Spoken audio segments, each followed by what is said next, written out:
If you're curious how the game logic works, you'll want to visit the command blocks. This is basically the in-game programming language that is used to control the flow of operations in the game. The first rule of command blocks is to always have a sword in your hand. If you hit a block with a sword while you're in creative mode, it doesn't break. So if you accidentally hit a command block, it won't break. Whew! If you break a command block, there's no undo button. You have to remember what it said. It's something you'll probably learn the hard way, but go ahead and keep that sword in your hand as much as possible around here.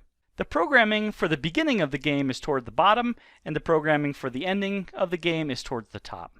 You can read the signs by each chain of command blocks and also see the label for each of the blocks by looking at them. Each block is labeled with its basic function.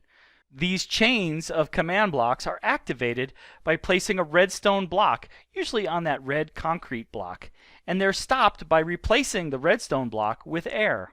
Executing commands in the right sequence allows you to customize the gameplay in your world.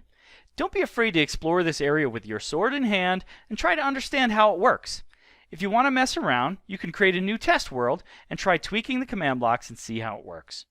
If you're new to commands and command blocks, this may feel a little overwhelming. One of the most important attributes you can have at this point is curiosity.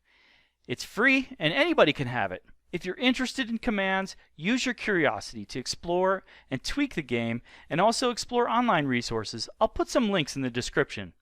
Check out our other online resources as well for more in-depth training.